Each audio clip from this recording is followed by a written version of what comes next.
Welcome to the next stage of our automatic sand sieve machine project.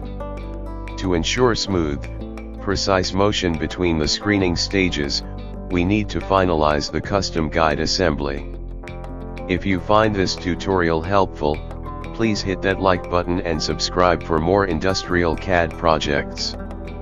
We already have all the parts ready, and you can find the link to that modeling video right up here in the corner. In this tutorial, I will show you exactly how to use Autodesk Inventor constraints to assemble this specialized triple wheel guide, ensuring perfect clearance and movement for the sifting mechanism. Let's jump into the assembly environment.